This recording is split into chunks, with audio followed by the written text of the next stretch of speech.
Yes, and not only that, we also found a priest who went into the jungle in the 1300s, and he found Indians, and they told him how they made hot air balloons. And he went back and duplicated it almost 200 years before the French had the first hot air balloon. And there's a statue to him in Rio de Janeiro, Brazil. Now, these are one of the purposes of the lines. There's not of them. There's 5 or 6 purposes we could probably talk about why they built these gigantic lines in the desert. Of course, we also have these figures that are colossal.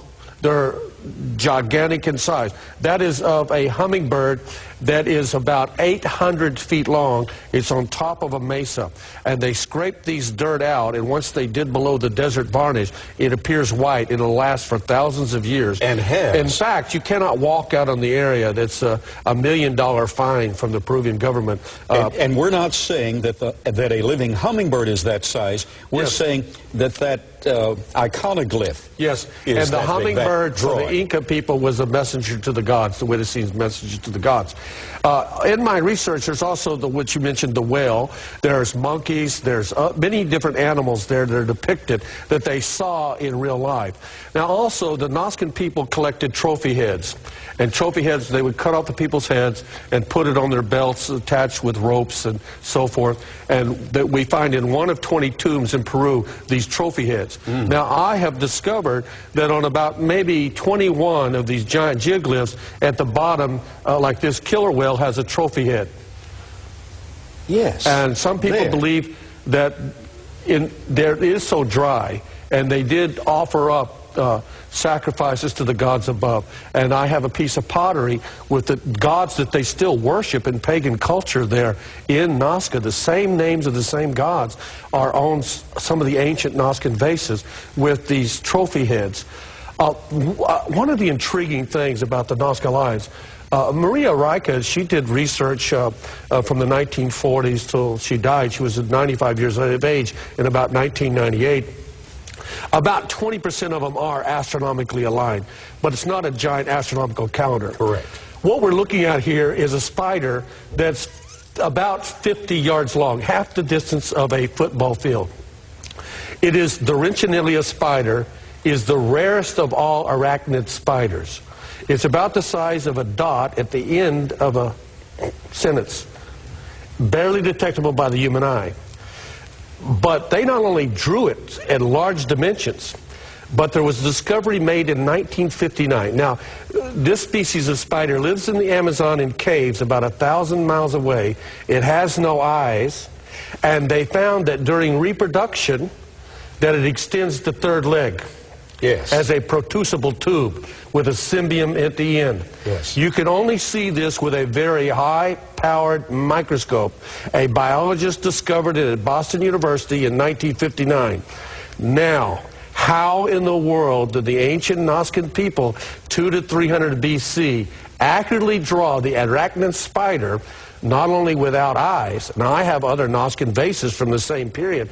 They have spiders of different species with the eyes on them, but they drew it without the eyes and an extension of the protusible tube with the symbiont. It's a very small pendant, and this one is aligned to the constellation Orion.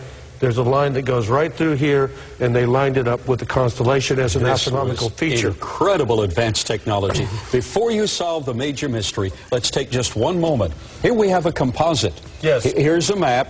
And there's a company down there that does the flying and has done a very good job. And what's the name of that company, in case I want to go back? Alas Perunas Airlines. They will take you up. These are brand new discoveries. These are the Nazca lines. These are the Pampa lines. And in the Pampa lines, which we'll talk about in a minute, we also found dinosaur geoglyphs. That these people had seen the dinosaurs in real life and had drawn them accurately up at Nazca Pampa. Had seen dinosaurs in real life. They saw living dinosaurs. Dr. Swift, that would debunk not only Eric von Däniken, but the theory of evolution. Well, it would be a pedestal-smashing blow to evolution. It would be a bombshell.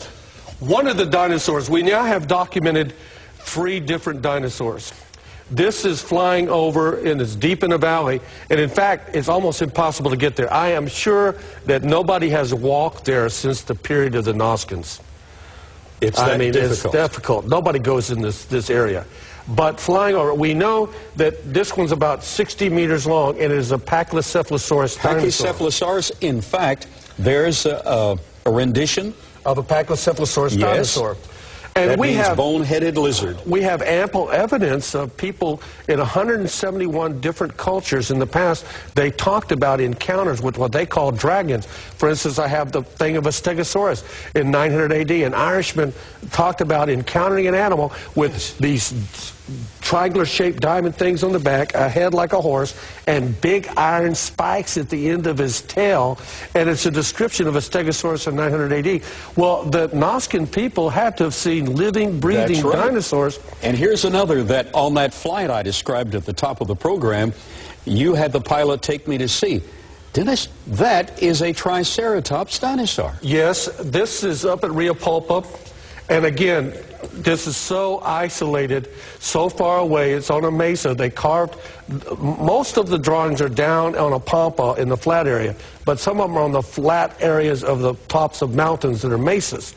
And on this mesa, this long trapezoid lines, like we saw earlier, and this one's maybe 50 feet long, 50 meters. And we will see that it is a Triceratops type species of dinosaur.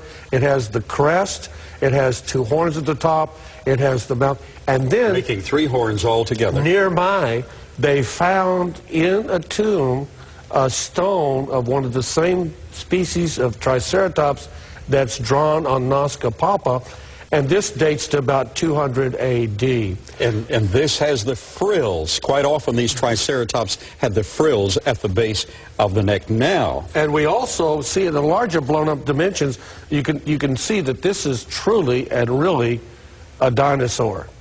No question about it, and I personally flew over that with you. Now we come to the bombshell. In the 1960s, Erich von Däniken